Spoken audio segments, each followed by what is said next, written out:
Shadow Slave. By Guiltythree. Chapter 1279, Raging Waves. Sunny bit into the spine of the azure serpent, igniting what little strength he had left into a violent and furious blaze. Billowing, shadows and flame rose from his onyx scales and wreathed him like a burial shroud.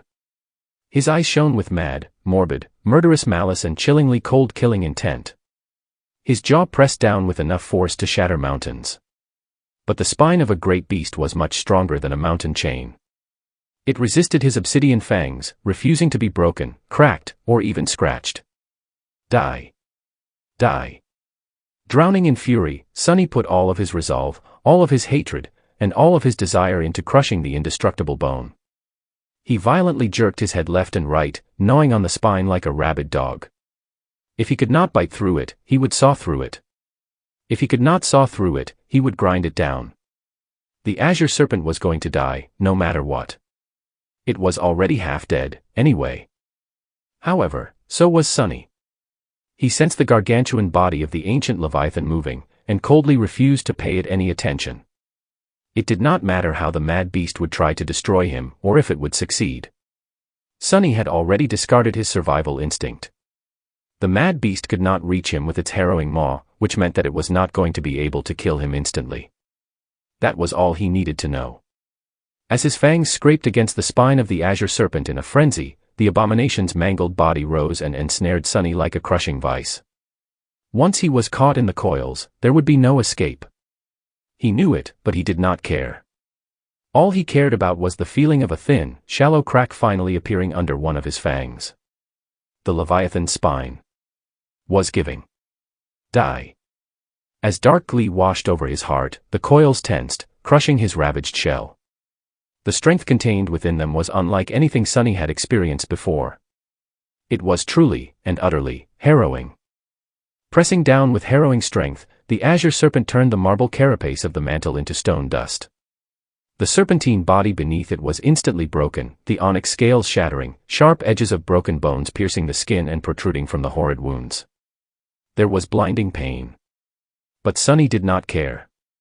More cracks appeared on the abomination's spine now, spreading and merging with each other, and he could feel the giant body of his enemy twitching in pain. He could also feel fragments of bone sinking beneath his fangs. Instead of struggling to save himself, Sunny ferociously bit down on the damaged spine of the Leviathan and persisted in his frenzied attempts to break and mutilate it. Let's see which one of us dies first, old snake. As long as you die first. I don't mind dying second. The dorsal fin of the great beast effortlessly cut into his shell, slicing it open like a saw. Instead of blood, darkness flowed out of the vivisected serpent, only to dissolve and disappear in the soft radiance of the glowing water. Sunny pressed his jaws together in all-consuming fury. And finally felt the bone crumble beneath his bite. Will my incarnation be destroyed? Or won't it? Not that it mattered too much. Killing the enemy was the only thing that mattered. There was nothing else. A strange sound that was half a deranged roar and half a wail of agony escaped from his maw. His jaws started to slowly move toward each other. At the same time, the damage his body had received was nearing the level of being catastrophic. By all accounts, his shell should have already come undone, but Sunny had submerged so deeply into the sensation of being a serpent that his absolute belief held it together, still. He felt the shadows part before the sharp blade of the Leviathan's fin, opening a straight path to the tiny incarnation hidden within them.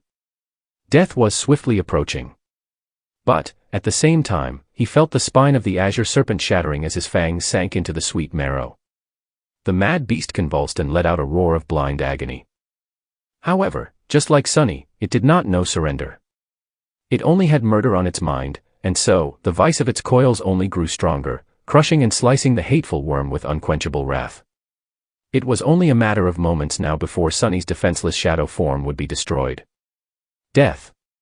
He did not know if he had called upon his enemy's death, or greeted his own. For a split second, the shadow flame billowing from his mangled body ignited with startling intensity.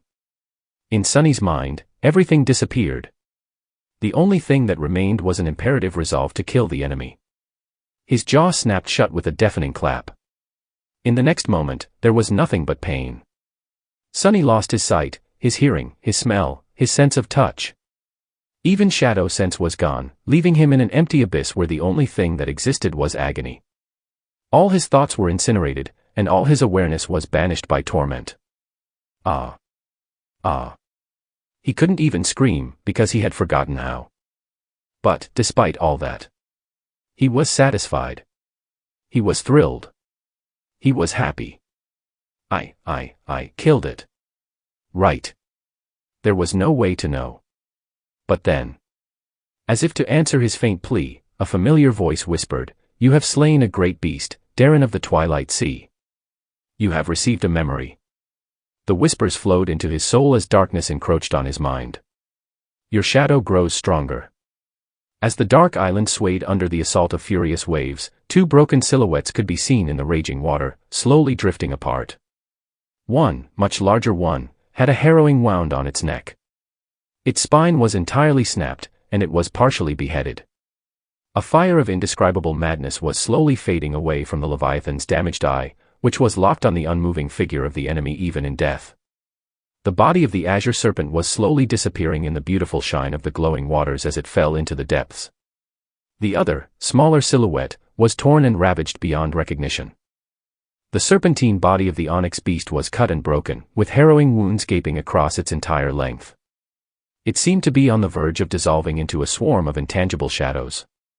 Before it did, however, a graceful figure in a fluttering white tunic dove from the high slope of the island and plunged into the raging waves. Struggling against the furious current, Nephise endured the pain of her flaw and swam toward the onyx serpent. Chapter 1280, Beauty and the Beast. Sunny was drowning in a sea of pain.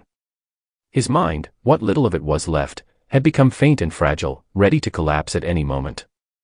But it had not collapsed yet. Actually, there was a piece of good news, too. The fact that he was capable of feeling pain meant that he was still alive. The fact that he was still alive meant that the azure serpent was dead. Otherwise, it would have finished Sunny off already. I won. It was a small consolation. The pain was so unbearable that he almost wished for death. However, Sunny was too attached to life to throw it away. If there was the tiniest chance to survive, he was going to desperately cling to it with everything he had. Before, he would have done it simply out of spite. But now, there were things he cherished and goals he wished to achieve. He really wanted to live. What the hell is happening? It was hard to form legible thoughts, but he somehow managed to evaluate his current state. Overwhelming pain, the loss of all senses. He was in shock.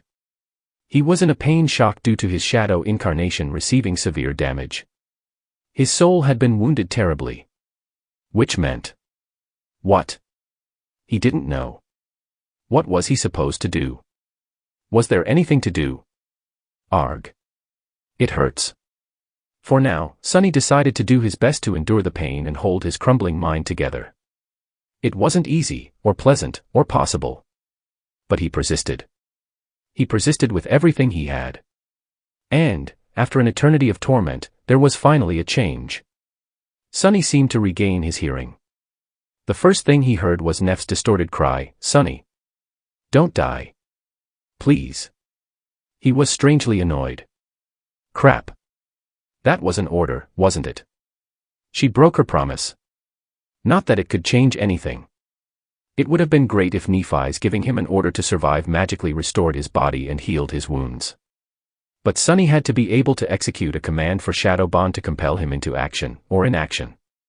So, if Nephise suddenly decided to order him to go and bring her the moon one day, at most he would be forced to fruitlessly try his best. And he was already trying his best to survive. No really, who does she take me for? Nephise had been the one who called him a cockroach, in the first place. As a compliment. Of course, he would do everything in his power to remain alive. There was no need to shout. Sunny slowly realized that his thoughts were becoming longer and more cohesive. Something is changing. Slowly, his senses returned, one after another. Hearing was first, followed by shadow sense of touch, smell, taste, and finally sight. It was all a proper mess, though. His vision was blurry, and his other senses were going haywire. There was more pain, too, this time of a physical nature. Why am I even feeling physical pain? I am a manifested shadow right now, technically. Perhaps it was a phantom pain. Even though Sunny did not possess a human body at the moment, his mind was still that of a human. And when his mind perceived the dreadful damage done to his shadow body, it reacted the only way it knew how, by panicking and drowning itself in pain. Curses. Sunny gritted his teeth, and was startled by the fact that he had regained the ability to grit his teeth. Even more surprising was the fact that it was fangs and not teeth that he was grinding against each other.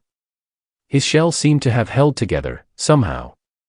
Finally, he became lucid enough to understand the situation. The tumultuous waters of the great river were suffused with a soft radiance, indicating that it was still night. More than that, he judged that less than a minute had passed since his final clash with the Azure Serpent. With Darren of the Twilight Sea. He knew that because the colossal corpse of the ferocious great beast could still be seen, barely, as it slowly sank into the depths of the river.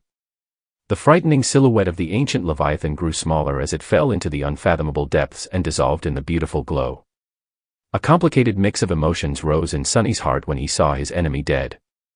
There was dark glee, a strange hint of sorrow, respect, contempt, hatred, curiosity, suspicion. There was also a strong feeling of regret. That was a supreme soul shard disappearing into the depths, after all. He groaned. Turning his attention away from the body of the slain Leviathan, Sunny tried to understand what was happening around him. He perceived his long serpentine body, now mangled and savagely ripped apart. It felt weak, understandably so, but also weaker than that. The soul flame. The soul flame was gone. He was only augmented by the 5 shadows now. Finally, Sunny noticed Nephi's. Her small figure was on top of him. She must have climbed onto his giant body while he was floating lifelessly in the water, paralyzed by pain and on the verge of losing consciousness. Both of her palms were pressed against broken onyx scales, and her skin was shining with soft white radiance. Ah! She must have retrieved her flames.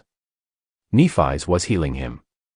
But, suddenly, her radiant figure exploded with light, dispelling the darkness of the night like an actual star. Sunny felt the familiar warmth, now much more intense than it had ever been before, flowing into him like a flood. And, embraced by that warmth, his broken form started to restore itself. As he felt it, startled, his deeply wounded soul was healed.